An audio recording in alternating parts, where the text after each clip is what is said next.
हरकिशन रद्दी कागजों को इकट्ठा कर उनके लिफाफे बनाया करता और उन्हें बेचता, लेकिन इस काम में उसकी कमाई बहुत कम होती। हमेशा पैसों की तंगी रहती। वो अपने बेटे सोनू की छोटी से छोटी फरमाइश भी पूरी नहीं कर पाता था। बाबा, मेरे दोस्त मोनू के पास बहुत सुंदर खिलौना है, मुझे भी वैसा ही खिलौना चाहिए। अब सोनू बेटे, मैं तेरे लिए खिलौना ला दूंगा, तू पहले लिफाफे बनाने में मेरी मदद कर। ठीक है बाबा। सोनू लिफाफा बनाने में हरकिशन की मदद करने लगता है। सोनू को रद्दी कागजों से खिलौने बनाने का बहुत शौक था। बाबा, मैं ये कागज के टुकड़े ले लूं? अरे ये तो रद्दी कागज है सोनू, तू इनका क्या करेगा? बाबा, मैं इनसे तितली, हवाई जहाज बनाऊंगा। अच्छा, ले ले। तभी हरकिशन की पत्नी रमैया सोनू को आवाज लगाती है। सोनू, तूने पहले से ही घर में रद्दी कागजों का ढेर लगा दिया है, पहले उन्हें साफ कर। माँ, मैं उन कागजों से ना खिलौने बनाऊंगा। तेरे खिलौनों के चक्कर में पूरा घर गंदा हो गया है। मैं अभी आता हूँ माँ। सोनू खेलने चला जाता है। फटी हुई साड़ी में लिपटी रमैया हरकिशन के लिए चाय लेकर आती है। वो देखती है कि हरकिशन की आंखों में आंसू भरे हुए थे। सोनू के बाबा, क्या बात है, आपकी आंखों में आंसू? सोनू की माँ, तुम तो जानती ही हो कि लिफाफे बेचकर कितने कम पैसे मिलते हैं। बड़ी मेहनत से रद्दी कागजों को ढूंढता हूँ, फिर लिफाफे बनाता हूँ, लेकिन इतने पैसे भी नहीं कमा पाता कि अपने इकलौते बेटे सोनू की ख्वाहिश पूरी कर सकूं। मैं तो सोनू को पढ़ाना चाहता हूँ, लेकिन पैसे न होने के कारण उसे स्कूल नहीं भेज सकता। आप तो जानते हैं कि हमें 2 वक्त की रोटी नसीब हो जाए तो वही हमारी खुशकिस्मती होती है। हम कैसे अपने बेटे को पढ़ा पाएंगे, लेकिन आप चिंता मत कीजिए, भगवान हमारी मदद जरूर करेंगे। हमारे पास भी पैसा होगा। लेकिन कैसे होगा ये? आप परेशान क्यों होते हैं? सोनू कागज के खिलौने बना लेता है, आप उन्हें बाजार में क्यों नहीं बेचते? नहीं रमैया, मैं सोनू के बनाए खिलौनों को बाजार में नहीं बेचूंगा। ये खिलौने मेरे लिए बहुत अनमोल हैं। अगर उसके लिए खिलौने खरीद नहीं सकता तो उसके बनाए खिलौनों को बेचने का मुझे कोई अधिकार नहीं है। तो क्या हुआ सोनू के बाबा, खिलौने तो फिर बन जाएंगे। अगर आप उन खिलौनों को बाजार में बेचेंगे तो हमारी कुछ ज्यादा कमाई हो जाएगी, वे पैसे हमारे काम आएंगे। ठीक है, मैं सोनू से कह देता हूँ कि रोज कागज के खिलौने बनाया करे। उस दिन सोनू जब घर आता है तो हरकिशन उसे कागज के खिलौने बनाने के लिए कहता है। सोनू बेटे, अब तू रोज कागज के खिलौने बनाया कर, उन्हें मैं बाजार में बेचूंगा तो हमें पैसे मिलेंगे। ठीक है बाबा। अब सोनू भी रोज हरकिशन के साथ रद्दी कागज चुनने के लिए जाया करता और उनसे कागज के खिलौने बनाता। एक दिन सोनू सुबह से एक ही खिलौना बना रहा था। सोनू की मासूमियत पर हरकिशन को हंसी आ गई। क्या बात है सोनू बेटा, मैं देख रहा हूँ कि तू सुबह से एक ही खिलौना बना रहा है। अब तो शाम हो गई, लेकिन खिलौना बनकर तैयार नहीं हुआ। बाबा, आज मैं कागज की जादुई ट्रेन बना रहा हूँ। सोनू की मासूमियत पर हरकिशन को हंसी आ गई। कागज की जादुई ट्रेन? हाँ बाबा, कागज की जादुई ट्रेन। अच्छा, तो तुम्हारी जादुई ट्रेन में क्या जादू है भाई? मेरी कागज की ट्रेन पानी के ऊपर भी चलेगी। अच्छा। हाँ बाबा। हरकिशन और सोनू बातें कर रहे थे कि तभी जोर जोर से बादल गरजने लगे और बिजली चमकने लगी। बाबा, बारिश होने वाली है। हाँ सोनू, लगता है कहीं बिजली गिरी है। हरकिशन का इतना कहना था कि जोर जोर से बारिश होने लगी। सोनू खिड़की के बाहर बारिश देखता रहा और कागज की ट्रेन बनाता रहा। बारिश लगातार होती रही। बारिश तो रुकने का नाम ही नहीं ले रही है। मुझे तो डर है कि कहीं बाढ़ ना आ जाए। माँ, बाबा देखो, मेरी जादुई ट्रेन बनकर तैयार हो गई। रमैया और हरकिशन कागज की इतनी बड़ी ट्रेन देखकर हैरान थे। इस ट्रेन के हमें बहुत पैसे मिलेंगे। नहीं बाबा, ये ट्रेन मैंने बेचने के लिए नहीं बनाई। इस ट्रेन पर हम सब सवारी करेंगे। तीनों बातें कर रहे थे तभी बाहर काफी शोर मचने लगा। ये कैसा शोर है? मैं बाहर जाकर देखता हूँ। वो बाहर जाता है तो देखता है कि बारिश का पानी पूरे गांव में भर गया था। अरे हरकिशन भैया, क्या देख रहे हो? अरे गांव में बाढ़ आ गई है भैया, जल्दी से यहाँ से निकलो, नहीं तो हम सब डूब जाएंगे, बता रहे हैं। हरकिशन घर के अंदर आता है। क्या बात है, आप इतने घबराए हुए क्यों हैं? जल्दी से सामान बांध लो, हमें यहाँ से निकलना होगा। लेकिन क्यों? गांव में बाढ़ आ गई है, अगर हम अभी नहीं निकले तो मारे जाएंगे। रमैया जल्दी से सामान बांधती है और तीनों घर से निकल पड़ते हैं। चलते समय सोनू कागज की ट्रेन अपने हाथ में ले लेता है। सोनू बेटा, ये कागज की ट्रेन पानी में बह जाएगी, इसे यहीं छोड़ दो। नहीं बाबा, मैंने इस ट्रेन को बहुत मेहनत से बनाया है, यही तो हमारी जान बचाएगी। इसे मैं अपने साथ लेकर जाऊंगा। ठीक है सोनू, अब जल्दी चलो। तीनों घर से निकल पड़ते हैं। बारिश लगातार हो रही थी। गांव में बाढ़ का पानी खतरे के निशान से ऊपर आ चुका था। लोग अपना अपना सामान लेकर किसी तरह से जान बचाकर भाग रहे थे। अरे भागो भैया, अरे जल्दी निकलो यहाँ से, अरे गांव डूबने वाला है। तभी सोनू कहता है, रुकिए, आप लोग यहाँ से मत भागिए। अरे भागेंगे नहीं तो जान से हाथ धोना पड़ेगा सोनू, चलो भागो। नहीं, ऐसा नहीं होगा, मैं आप लोगों को कुछ नहीं होने दूंगा। अरे सोनू, इस गांव में हर साल बाढ़ आती है, लेकिन ऐसी भयानक बाढ़ कभी नहीं आई। तुम हम लोगों की मदद कर पाओगे? तभी सोनू ने अपनी कागज की ट्रेन बाढ़ के पानी के ऊपर रख दी। मेरी कागज की ट्रेन सबकी जान बचाएगी। सोनू, ये बाढ़ है, मजाक का समय नहीं है। ये कागज की ट्रेन हम सबकी जान कैसे बचा सकती है? मैं मजाक नहीं कर रहा हूँ मुखिया जी, ये कागज की ट्रेन जादुई है। भला कागज की ट्रेन भी जादुई होती है क्या? मेरी ट्रेन जादुई है। तो दिखाओ अपनी ट्रेन का जादू। कागज की ट्रेन दिखा दे अपना कमाल। सोनू के इतना कहते ही कागज की ट्रेन बड़ी होने लगी। ये देखकर सब हैरान हो गए। ये ट्रेन बड़ी कैसे हो रही है? मुझे तो अपनी आंखों पर यकीन नहीं हो रहा है। कहीं मैं सपना तो नहीं देख रहा हूँ। धीरे धीरे वो ट्रेन एक विशालकाय ट्रेन में बदल गई। वो ट्रेन लोहे की ट्रेन की तरह मजबूत थी। सब लोग इस ट्रेन में बैठ जाइए। हरकिशन, रमैया, मुखिया जी और गांव के सब लोग कागज की ट्रेन में बैठ जाते हैं। वो ट्रेन इतनी बड़ी थी कि गांव के सारे लोग उसमें आराम से बैठ गए। उस ट्रेन में सबके लिए खाने पीने का सामान और सोने के लिए बिस्तर था। हैरानी की बात तो ये थी कि बाढ़ का पानी ट्रेन को छू भी नहीं पा रहा था। गांव से बाढ़ का पानी निकलने में 2 दिन लग गए। तब तक गांव वालों ने कागज की जादुई ट्रेन में रहकर अपनी जान बचाई। बाढ़ का पानी उतर जाने के बाद सब लोग ट्रेन से नीचे उतर गए, जिसके बाद जादुई ट्रेन वापस अपने असली रूप में आ गई और सिकुड़कर छोटी हो गई।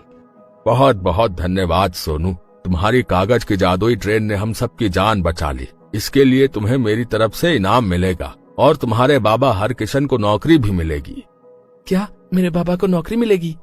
हाँ सोनू, लेकिन हमें ये बताओ कि तुमने कागज की जादुई ट्रेन बनाई कैसे? हाँ सोनू बेटा, तुमने कागज की जादुई ट्रेन कैसे बना ली? एक दिन जब मैं बाबा के साथ रद्दी कागज चुनने गया था ना, तब कुछ कागजों को आपस में बातें करते हुए सुना।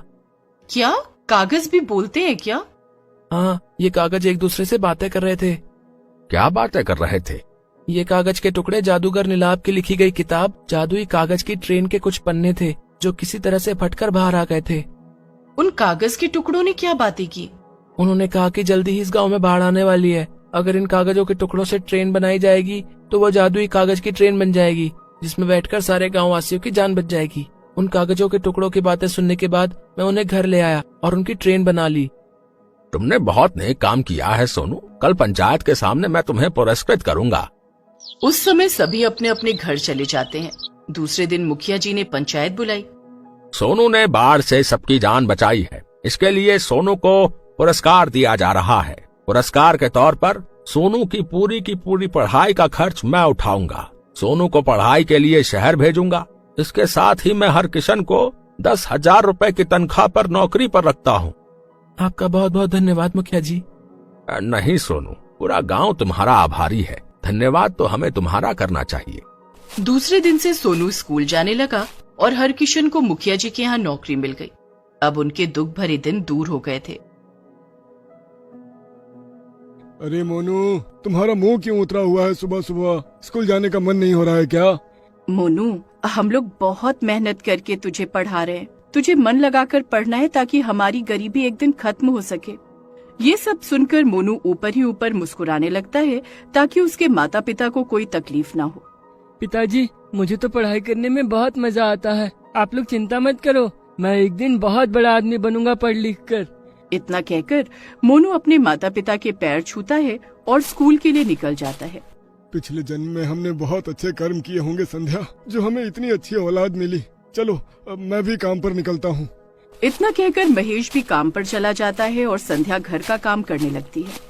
वहीं दूसरी तरफ मोनू अपने स्कूल के पास पहुँच जाता है, लेकिन स्कूल के अंदर जाने की उसकी हिम्मत नहीं होती।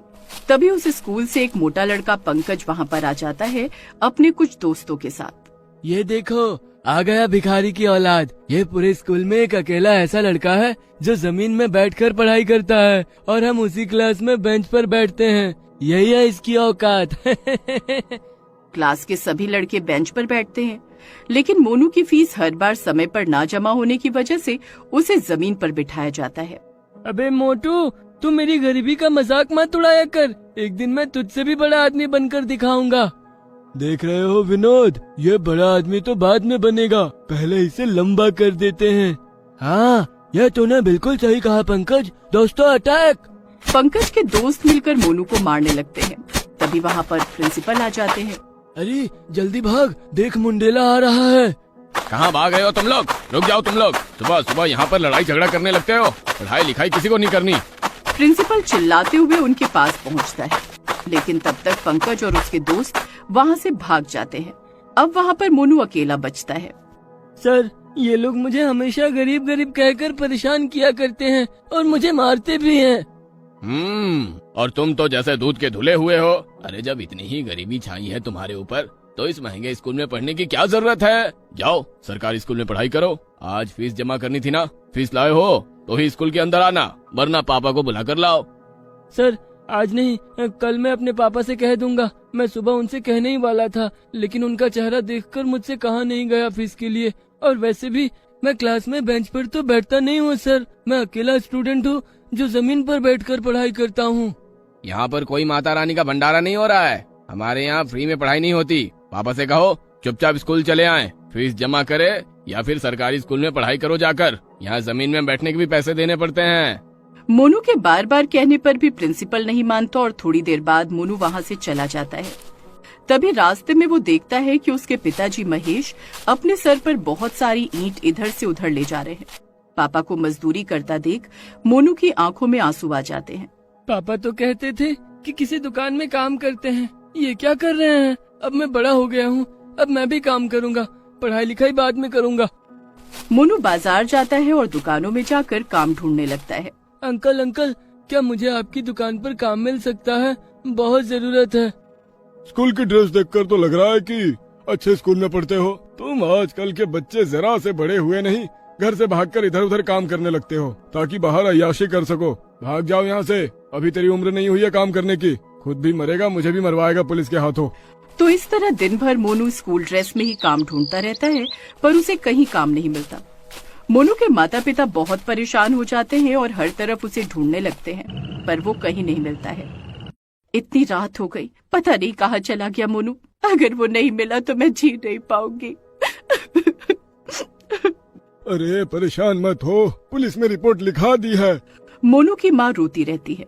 इधर रात में पंकज और उसके दोस्त मोनू को मिल जाते हैं और उसे बहुत मारते हैं, जिससे वो बेहोश हो जाता है। अच्छा हुआ ये यहाँ मिल गया। सुबह का अधूरा काम अब जाके पूरा हुआ। चलो अब निकलते हैं।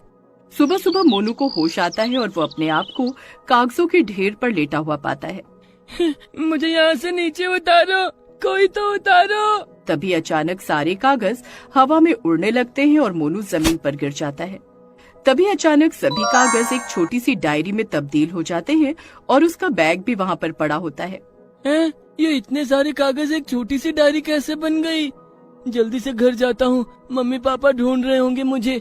तभी उस डायरी से अचानक एक आवाज आती है, मुझे तो उठा लो, सिर्फ अपना बैग उठाया और चल दिए। मोनू हैरान हो जाता है और वापस पलटकर डरते हुए उस डायरी को उठा लेता है। इतनी छोटी उम्र में तुम अपने पिता की हेल्प करने के लिए दिन भर काम ढूंढते रहे। ये देखकर मुझे तुम पर दया आ गई। मैं एक जादुई डायरी हूँ। तुम इस डायरी पर जो भी लिख दोगे वही सच हो जाएगा और मुझे उम्मीद है तुम इसका गलत इस्तेमाल नहीं करोगे। अगर यकीन ना हो तो अभी ट्राई करके देख सकते हो। मोनू अपने बैग से एक पेन निकालता है और उस डायरी पर लिखता है कि मैं इसी वक्त अपने घर पहुंच जाऊं और मेरे माता पिता खुश हो, परेशान ना हो। इतना लिखते ही मोनू अपने घर पहुंच जाता है। अरे बेटा, आज इतनी जल्दी तैयार हो गए? चलो नाश्ता कर लो और स्कूल जाओ, टाइम हो गया है। मोनू को कुछ समझ में नहीं आता है। तभी मोनू के पापा महेश वहाँ पर आ जाते हैं। मोनू नाश्ता करता है और दोनों के पैर छूकर एक बार फिर स्कूल चला जाता है। मम्मी पापा ने तो मुझे एक बार फिर से स्कूल भेज दिया, प्रिंसिपल फिर मुझे भगा देगा। तभी मोनू पेन निकालता है और उस डायरी पर लिखता है कि मेरे स्कूल की सारी फीस एक साथ जमा हो चुकी है। इतना लिखकर मोनू स्कूल चला जाता है। क्लास में पंकज और बाकी दोस्त उसे घूरते हैं। तभी प्रिंसिपल आ जाता है। अरे मोनू, आज इतनी जल्दी आ गए? तुम्हारी फीस जमा हो गई है, इसलिए आज से तुम भी बेंच पर ही बैठोगे। नहीं सर, अब मेरी आदत हो गई है जमीन पर बैठकर पढ़ने की। मैं जमीन पर ही बैठूंगा। पंकज और उसके सभी क्लासमेट अपनी अपनी सीट पर बैठ जाते हैं। प्रिंसिपल भी अपनी कुर्सी पर बैठ जाता है। मोनू जमीन पर बैठकर चुपके से डायरी में लिखता है कि इस क्लासरूम में मौजूद सभी सीटों को और प्रिंसिपल की कुर्सी को अपना रूप दे दो।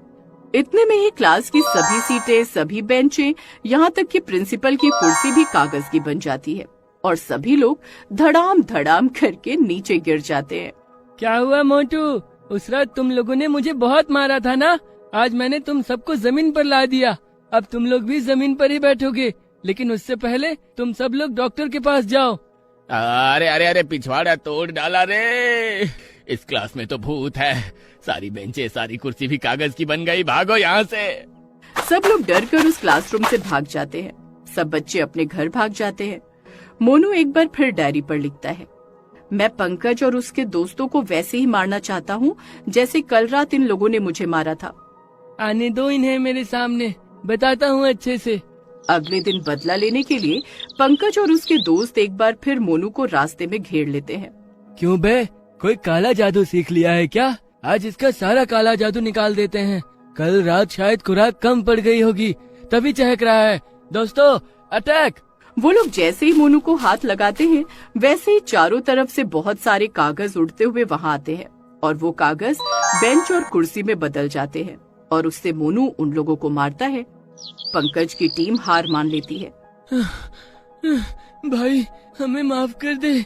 आज से हम तुझे कभी परेशान नहीं करेंगे। मोनू सभी को माफ कर देता है। वो लोग वहाँ से भाग जाते हैं।